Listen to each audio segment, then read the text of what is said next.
mid-May 2015, and Nintendo has announced their plans for E3 2015. I think it's pretty safe to say that the traditional stage show press conference is officially dead to Nintendo. They experimented in 2012 with decentralizing their big announcements, some of them outside of the stage show press conference, imploring people to keep checking Nintendo.com and saying this is just the beginning of our E3 news. And people really didn't listen, so they came away from E3 2012, their stage show, and were like, what the heck, Nintendo? Where are the big announcements? The fact they ended on an entirely too long Nintendo Land video didn't help.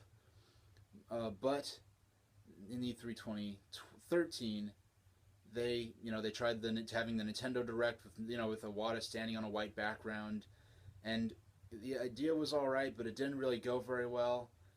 It wasn't. They managed to botch the announcement of a home console 3D Mario game. Now, the nature of the game itself didn't help so much because it was a direct sequel to 3D Land and people were expecting something more ambitious, so to speak. But the way they announced it, it just left people so underwhelmed. It didn't really work that well, and especially because in E3 2013, Iwata showed the footage, and he'd say, "Please watch this video." And after the trailer, he'd start explaining the trailer. It's like, we just saw the trailer. Don't explain it again. But in 2014, they really got it right. They really nailed it. They figured out how to do a E3 format that wasn't centralized around just a 1 hour stage show press conference and have it be really engaging and interesting. We had the hour long, hour whatever, digital event. We had the Robot Chicken bump, introduction in the bumpers, and they were able to cut the fat. There was no gaffes, no technical problems, and it was just pure what we want to see from a company when we go to them for E3 news. Yes, there's something special about the showmanship of a live stage show. But the format Nintendo did their E3 last year, not just the digital event, but the fact that the second that digital event ended, it cut straight into the live treehouse from the show floor, where we had immediate announcements of new games and new news from the second the digital event ended, and the fact that it continued on throughout the week. It was really the first time that it, to me, felt like E3 was a 3-day exposition and not just an hour long, not just watching the major companies' stage shows. Now they're bringing back the digital event format again. They're bringing back the treehouse from the show floor.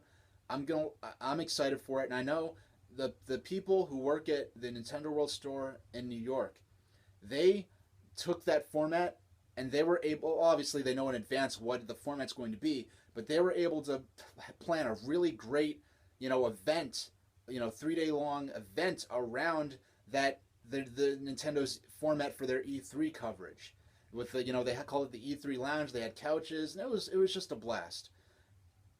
Now, and what I really like, man, I was wondering, how are they going to top last year when they had Mega 64 with the Reggie infiltration android sneaking into Nintendo headquarters. That was hilarious, the way to announce their new format for E3. Now they did a great job this year with and I thought one of the things I really liked about last year's E3 in regards to Nintendo was, I went to the Nintendo World Store and they had, we watched the E3, the Nintendo Digital event. It was great.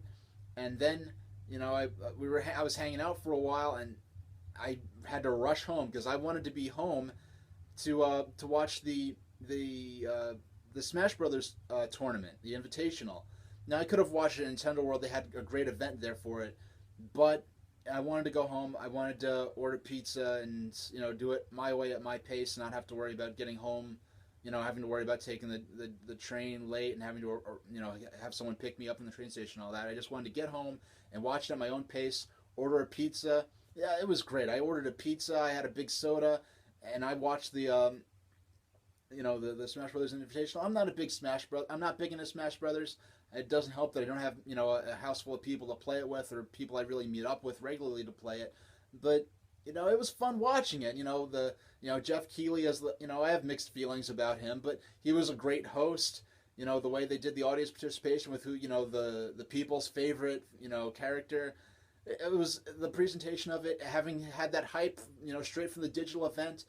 It was great. It was a great night, and I'm not big into, following sports or anything, but I feel like I got a taste of, when people are into sports and, a big game is coming up and, I felt like I could appreciate how they can get into it because this is something, I cared about and I could get into. Um, I was wondering how they're going to. I'm like, this is something special. This is something Nintendo has to replicate next year, and I was thought about how they could do something similar, and they couldn't. They could do Smash Brothers again, but I know how are they going to do it? How are they going to make it special? Because this is really our first time seeing Smash Brothers being played by people who are especially experienced with the previous Smash Brothers games, and they thought they come on, they bring back the Nintendo World Championships. It was the most obvious thing. I'm surprised. I did not think of that myself. I knew Nintendo they should do some kind of competition, some kind of thing, stream it live, make it part of the E3 pageantry for them, and obvious, bring back the Nintendo World Championships.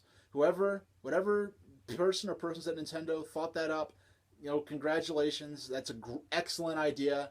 It's a perfect way to continue the tradition of the Smash Brothers Invitational from last year, and it's a great throwback to the tournaments they had in the late '80s and in 1990. And I'm was it just 1990? Yeah, I think actually the Nintendo World Championships itself was 1990, and then there was another one they did for Super NES that was kind of similar, but it wasn't called Nintendo World Championships. But the Nintendo World Championships, the actual event at the Nokia Theater, is going to be a couple of days before E3 this year, before E3 proper starts. Last year, last year they had the Smash Bros. Invitational the same evening of the digital event and the show floor opening. This year, they're going to have the Nintendo World Championships event a couple of days before E3. I think the Nintendo Digital event and the day the E3 show floor opens is the 16th. The Nintendo World Championships is going to be the 14th. Uh, I'm I'm really happy. I'm happy for Nintendo's E3 plans, but I've got to say there's an elephant in the room. That being, Zelda's not going to be there. It's really disappointing, and it's real. I can make a whole other video. It's a different video. I'm not going to get into it, but they showed us a teaser trailer last year. What they showed looked good. We got an unexpected glimpse of Zelda at the Game Awards 2015, and and I know people looked at that video and they really analyzed it and saying this game doesn't look like it's in very good shape to launch this year. And I was like, Nintendo would not have shown something at the Game Awards they didn't think reflected well on the final product, but it turns out they need possibly an extra year.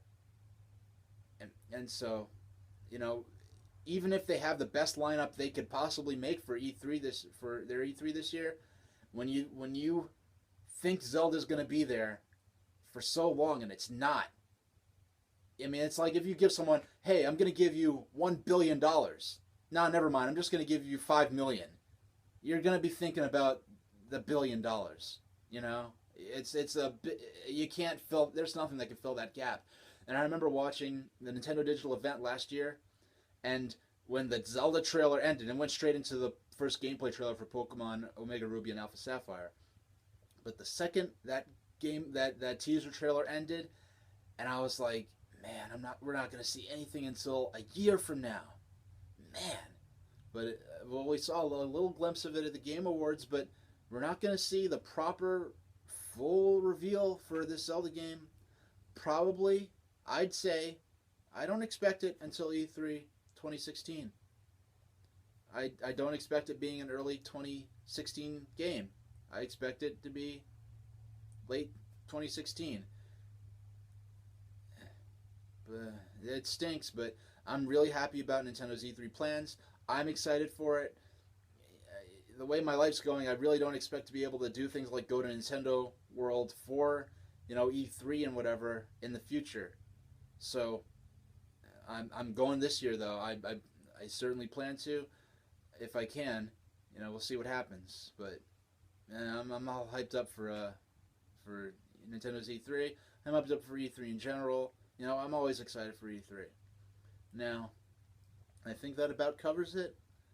And thank you very much for watching.